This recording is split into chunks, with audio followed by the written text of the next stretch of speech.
નમસ્તે મારા વહાલા વિદ્યાર્થી મિત્રો, આજે વાત કરવી છે ધોરણ 3 અને વિષય પર્યાવરણના સંપૂર્ણ મોસ્ટ આઈએમપી પ્રશ્નપત્ર સોલ્યુશનની।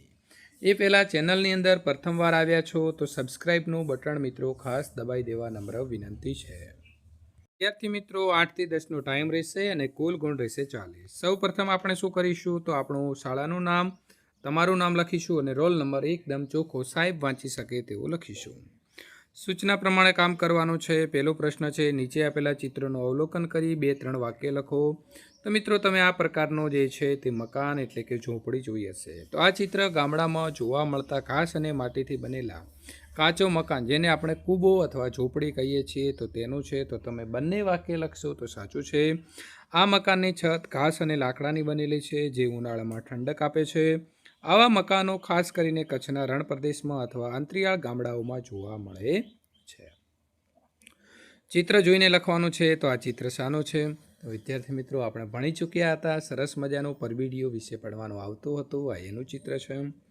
સવિસ્તાર જવાબ આપવાનો છે। પોસ્ટ ઓફિસમાં જોવા મળતી હોય તેવી વસ્તુઓના તમારે નામ લખી તેના વિશે 2-3 વાક્ય લખવાના છે। તો પોસ્ટ ઓફિસમાં પોસ્ટકાર્ડ, અંતર્દેશીય પત્ર, પરબીડીઓ, ટપાલ ટિકિટો, રેવન્યુ સ્ટેમ્પ અને મની ઓર્ડર ફોર્મ મળે છે અથવા જોઈએ તે વસ્તુઓ ત્યાં હાજર હોય છે। પોસ્ટ ઓફિસમાં આપણે પત્ર મોકલવા માટે પોસ્ટકાર્ડ કે પરબીડીઓ ખરીદી શકીએ છીએ। તમારી આજુબાજુ કોઈ પોસ્ટ ઓફિસ કે તમારા ગામમાં આવેલી હોય તો એ પણ તમે અહીં લખી શકો છો। બસ સ્ટેશન વિશે 2-3 વાક્યની વાત કરીએ તો બસ સ્ટેશન એવી જગ્યા છે જ્યાંથી મુસાફરો એક ગામથી બીજા ગામ જવા માટે બસ પકડે છે, એટલે બસમાં ચડે પણ છે અને ઉતરે પણ છે। ત્યાં બસોનો આવવા જવાનો સમય જાણવા માટેની પૂછપરછ એટલે કે ઇન્ક્વાયરી અને સમયપત્રક પણ હોય છે। તમારા કુટુંબના કોઈ પણ 2 સભ્યોની સારી ટેવો તમારે લખવાની છે। તો મારા દાદા રોજ સવારે વહેલા ઉઠીને ભગવાનની પૂજા કરે છે અને મંદિરે જાય છે। મારી મમ્મી જમતા પહેલાં હંમેશા હાથ ધોવાની અને ઘરને સ્વચ્છ રાખવાની સારી ટેવ ધરાવે છે। મારો ભાઈ પણ એનું ગૃહ કાર્ય સંપૂર્ણ સમય પ્રમાણે પૂરું કરી નાખે છે, તો એ પણ સારી ટેવ કહેવાય। મિત્રો તમારી પણ સારી ટેવ હોય તો તમે લખી શકો છો કે હું સવારે વહેલા ઉઠીને મારો ગૃહ કાર્ય પૂરું કરું છું, બ્રશ કરું છું, નાહી લઉં છું, તો એ પણ આપણે લખી શકીએ। સૂચના મુજબ લખવાનું છે, મને ઓળખી બતાવો। ગાયનો દૂધ લાવી દે તો દૂધ પીને હરણ ડરાવા જવું। આ વાક્ય કોણ બોલે છે? તો આપણે ચેપ્ટર ભણ્યા ત્યારે ખબર હતી કે આ વાક્ય કૂતરો બોલતો હતો, એટલે કૂતરો બોલે છે।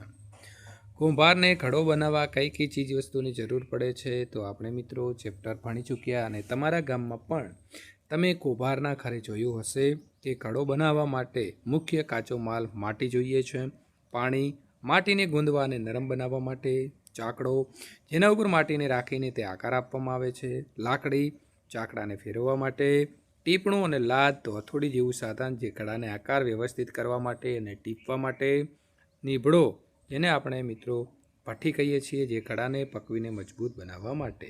પ્રશ્ન નંબર 4 સૂચના મુજબ કરવાનું છે। નીચેના ચિત્રના આધારે પ્રશ્નોના જવાબ આપવાના છે। તો કેતન છે, એને મિત્રો અહીં આપણને આજુબાજુ સ્થળ આપેલા છે, સ્કૂલ છે, ઘર છે, હોસ્પિટલ છે અને મંદિર છે। કેતનની કઈ બાજુએ તેનું ઘર આવેલું છે? તો કેતનની ડાબી બાજુએ ઘર આવેલું છે। દવાખાના કઈ બાજુએ, દવાખાનાથી તેનું ઘર છે તે કઈ બાજુએ આવેલું છે? તો દવાખાના એટલે કે હોસ્પિટલ ઉપરની બાજુએ અથવા ઉત્તર દિશામાં તેનું ઘર છે તે મિત્રો આવેલું છે। કેતનની પીઠ પાછળ શું આવેલું છે? તો કેતનની પીઠ પાછળ દવાખાનું એટલે કે હોસ્પિટલ આવેલું છે। શાળાએ જવા માટે કેતન કઈ તરફ જશે? તો કેતન જો એને શાળાએ જવાનું છે તો એ જમણી બાજુ જશે। નીચેના વસ્ત્રો શામાંથી બને છે? તો રેઇનકોટ તો પ્લાસ્ટિક અથવા રબરમાંથી બને છે, મફલર તો એ ઊનમાંથી બને છે। કપડાં જે છે જૂના થાય કે ફાટી જાય તો તેમનો ઉપયોગ જણાવો, કોઈ પણ એક। તો પપ્પાનું પેન્ટ, તો જૂના પેન્ટમાંથી નાનો ટૂંકો પેન્ટ એટલે કે બરમુડા અથવા થેલી બનાવી શકાય છે। બારીઓના પડદા, તો જૂના થઈ ગયેલા બારીના પડદામાંથી ટેબલ ક્લોથ અથવા તો ઓશિકાના કવર છે તે બનાવી શકાય છે। ખરા ખોટાની વાત કરીશું તો મિત્રો ચેસની રમતમાં ઘોડો અને હાથી હોય છે, તો સાચું। પત્તાની રમતમાં કુલ 42 પત્તા હોય છે, તો ખોટું। 52 હોય છે, તો ખોટી વાત છે। ટૂંકમાં જવાબ આપવાનો છે, તમને કઈ રમતો રમવી ગમે છે? તો મિત્રો મને આઉટડોર રમતો જે મેદાનમાં રમાતી હોય એમાં ક્રિકેટ ગમે છે, ખોખો, કબડ્ડી ને પકડદાવ ખૂબ મજા આવી જાય છે। પકડદાવ એટલે ચોર પોલીસ પણ આપણે કહીએ છીએ. ઘરમાં રમાતી રમતો છે ઇન્ડોર, તો એમાં કેરમ, ચેસ, સાપ સીડી અને લૂડો ગમે છે. ત્યારબાદ મિત્રો આપણે અહીં જોડકા છે તેને જોડવાના છે. તો જુઓ, પેલું છે ઈંડા, તો એ પાણીજન્ય ખોરાક છે એટલે કે આપણે એને શાના સાથે જોડીશું તો ડ સાથે. ચોખા છે તો આવશે વિદ્યાર્થી મિત્રો વનસ્પતિજન્ય ખોરાક. વરસાદ છે તો પાણીનો સંગ્રહ. કૂવો તો એ પાણીનો પ્રાપ્તિ સ્થાન છે. અને તુલસી તો એ શું છે? ઔષધીય વનસ્પતિ છે. તો આવી રીતે આપણે જવાબ આપીશું. તમને ભાવતી 4 વાનગીઓના નામ, તો મને સુખડી, લાડુ, ઢોકળા અને દાલ ઢોકળી ખૂબ ભાવે છે.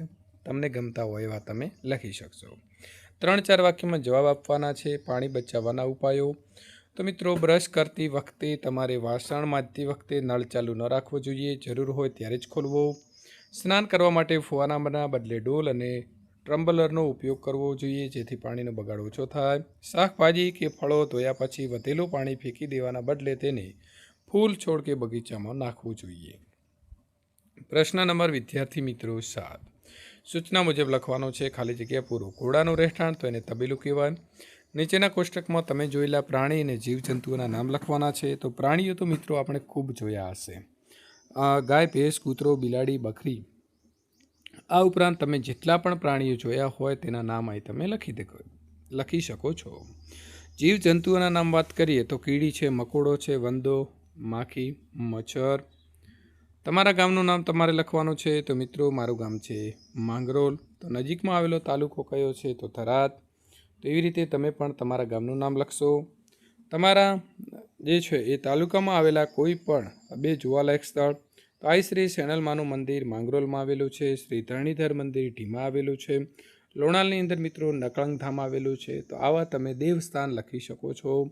નીચે આપેલા વિકલ્પમાંથી સાચો વિકલ્પ પસંદ કરો. પ્રાણીઓ ખોરાક માટે શાના ઉપર આધાર રાખે છે? તો વનસ્પતિ.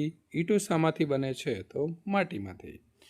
હવે વિદ્યાર્થી મિત્રો આ પ્રકારના જો તમે પ્રશ્નપત્ર મેળવવા માગો છો તમારા બીજા વિષયો, દાખલા તરીકે ગુજરાતી છે, ગણિત છે, તો એ સંપૂર્ણ બધા જ વિષયોના મોડેલ પેપર અને પેપર પૂર્ણ થયા બાદ ઓરિજિનલ પેપરના સોલ્યુશનો માટે ચેનલને હમણાં જ સબસ્ક્રાઈબ કરી તમારા મિત્રો સુધી આ વિડીયોની લિંક શેર કરવાનું ભૂલશો નહીં.